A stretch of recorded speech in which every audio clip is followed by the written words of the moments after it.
और इस tutorial brand channel में एक बार आपका फिर से स्वागत है। देखिए, आज हम लोग जो है फिजिक्स में एक इम्पॉर्टेंट टॉपिक है इलेक्ट्रिसिटी की, प्रतिरोधों का संयोजन, कॉम्बिनेशन ऑफ रेजिस्टेंस। ठीक है, इससे पहले आप ओम्स लॉ वगैरह पढ़ चुके हैं, और जो नए हों तो प्लीज़ मेरे चैनल को सब्सक्राइब कर लीजिए, ज़्यादा से ज़्यादा लाइक शेयर कमेंट करिए, और आप जाकर मेरे चैनल पर वहाँ चेक कर सकते हैं इलेक्ट्रिसिटी। ठीक है ना, इलेक्ट्रिसिटी में बेसिक जानकारी आपको दी जा चुकी है। ठीक, तो आज हम लोग जो है प्रतिरोधों का संयोजन पढ़ते हैं। प्रतिरोधों का संयोजन दो ढंग से होता है, एक जो है श्रेणी क्रम में और दूसरा जो है समांतर क्रम में, यानी इन सीरीज और पैरेलल, दो कंडीशन में होता है। तो इन सीरीज में मीन्स श्रेणी क्रम में कैसे करते हैं कि मान लीजिए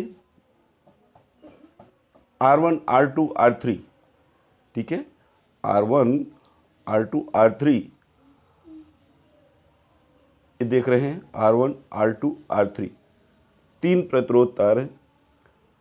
इनमें जोड़ने का तरीका क्या होता है कि पहले तार का जो पहला सिरा हो उसे बैटरी के प्लस से जोड़ दीजिए, ठीक, और पहले तार का दूसरा माने अंतिम सिरा जो है दूसरे तार के पहले सिरे से, दूसरे का अंत तीसरे के पहले से, तीसरे का अंत, माने जो जितने तार हों अंतिम तार का अंतिम सिरा बैटरी के नेगेटिव पॉइंट से जुड़ता है।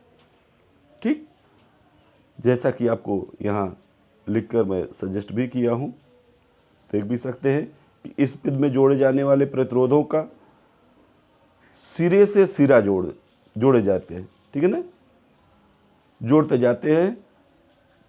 बिंदु ए व बी के बीच, मान लीजिए कि माना बिंदु ए व बी के बीच जो है R1 R2 R3 ओम प्रतिरोध के तीन तार श्रेणी क्रम में जोड़े गए, जैसा कि आपको फिगर में दिखाया जा रहा है।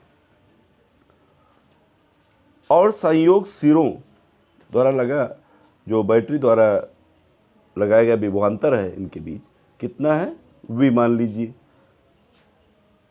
अच्छा, क्योंकि जब बैटरी से जोड़ देंगे तो इसमें कितनी धारा प्रवाहित होगी, मान लीजिए I धारा प्रवाहित हो रही है, जैसा कि यहाँ दिख रहा है I धारा डिनोट हो रही है। तो श्रेणी क्रम में एक चीज़ ये होता है कि प्रत्येक तार में, इसमें यही बात याद रखने की है कि प्रत्येक तार में समान धारा प्रवाहित होगी। ठीक है, प्रत्येक तार में समान धारा।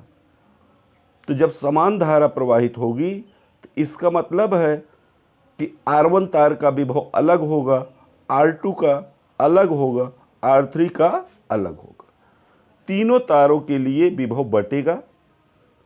ठीक, तो R1 हम निकालते हैं कि प्रतिरोध R1 के सिरों, R1 तार जो देख रहे हैं, R1 तार के सिरों पर विभवांतर, इसको माना हमने कितना, V1, तो V1 इक्वल कितना हो जाएगा। ठीक है,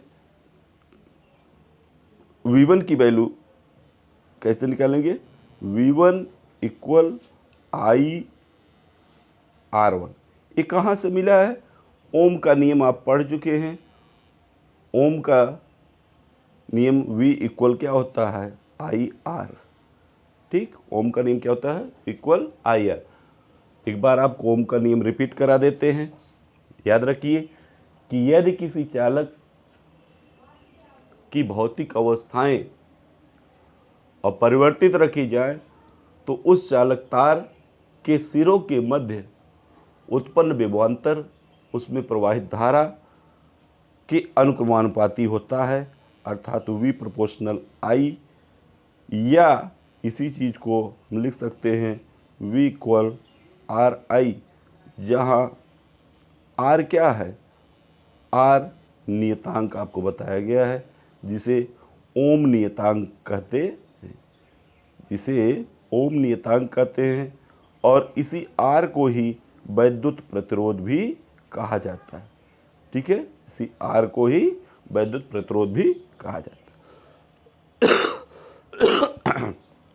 तो R1 के सिरों के मध्य विभवांतर आपने देख लिया, कितना निकला, V1 इक्वल IR R1। इसी प्रकार R2 तार के सिरों के मध्य विभवांतर कितना हो जाएगा, V2 इक्वल IR2 हो जाएगा। इसी प्रकार तीसरा तार आपका R3 ओम का है तो V3 इक्वल क्या हो जाएगा, IR3। ठीक है, ये मिल गया आपको तीनों तारों के बीच विभवांतर।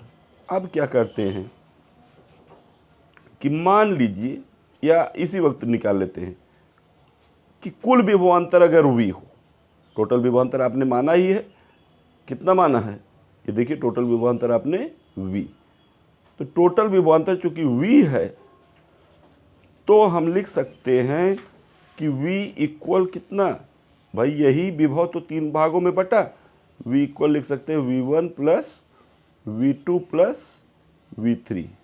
ठीक है ना, माने तीनों विभवों को जोड़ दीजिए, और जब तीनों विभवों को जोड़ेंगे तो देखिए क्या मिलेगा, ये आपको दिखाया गया है, V equal V1 plus V2 plus V3, या V इक्वल, अब वैल्यू पुटअप कर दीजिए इनकी, आप निकाल चुके हैं IR1 plus IR2 plus IR3। I same है, कॉमन कर लीजिए, V इक्वल I ब्रैकेट में R1 plus R2 plus R3। ठीक, ये आपका एक इक्वेशन बन गया, इसे इक्वेशन फर्स्ट मान लीजिए। अब आप एक बार वैसे भी निकाल सकते हैं कि चूंकि पूरे परिपथ में परिपथ का विभव V है और परिपथ में प्रवाहित धारा I है, तो उस समय वोल्टेज कितना होगा, कुल विभव जो है वो कितना होगा, V इक्वल IR होगा ओम के नियम से। ठीक है, तो चूंकि ये भी आपका कुल विभवांतर है, ये भी कुल विभवांतर है उसी परिपथ के लिए, इसलिए दोनों क्या होंगे, कंपेयर करेंगे तो दोनों समान होंगे, विभव समान है। जब विभव समान माने एक ही परिपथ के लिए विभव भाई एक ही होगा, तो एक ही परिपथ के लिए विभव V की वैल्यू IR निकाल लिए हैं और उसी परिपथ के लिए अलग अलग तारों का अलग अलग निकाल के फिर उनका योग कर लिए, तो टोटल विभव तब भी V इक्वल क्या मिला, IR1 plus R2 plus R3 मिला था, तो ये दोनों सेम होंगे। तो अब आप क्या करेंगे, इनका कंपेयर कर दीजिए, क्या कर दीजिए, कंपेयर कर दीजिए कि ये देखिए कंपेयर कर दिया गया है, IR V इक्वल V अर्थात IR equal IR1 plus R2 plus R3। अब इसके बाद I कट जाएगा, आपका R इक्वल क्या हो जाएगा, R1 plus R2 plus R3। तो हम ये कह सकते हैं कि यही जो है श्रेणी क्रम में तुल्य प्रतिरोध के लिए व्यंजक है। तो श्रेणी क्रम में तुल्य प्रतिरोध जो होता है जोड़े गए प्रतिरोधों के योग के बराबर होता है। ये श्रेणी क्रम के लिए तुल्य प्रतिरोध है, R equal R1 plus R2 plus R3। ठीक है, तो नेक्स्ट वीडियो में आपको जो है समांतर क्रम में संयोजन बताया जाएगा। ठीक, तो ये बहुत इम्पोर्टेंट है भाई, बोर्ड परीक्षा में आपके क्लास 10th में भी और क्लास 12 दोनों के छात्रों के लिए फिजिक्स में आ सकता है, मोस्ट इम्पॉर्टेंट है। आप इसको चाहें तो इसका स्क्रीनशॉट ले लीजिए और देख लीजिए। यदि कोई दिक्कत हो तो आप कमेंट करके पूछ सकते हैं। प्लीज़ चैनल पर नए हैं तो चैनल को सब्सक्राइब कर लीजिए, ज़्यादा से ज़्यादा लाइक शेयर एंड कमेंट करिए। ठीक है, नेक्स्ट वीडियो आपका समांतर क्रम में जो है संयोजन बताया जाएगा। ठीक है, धन्यवाद।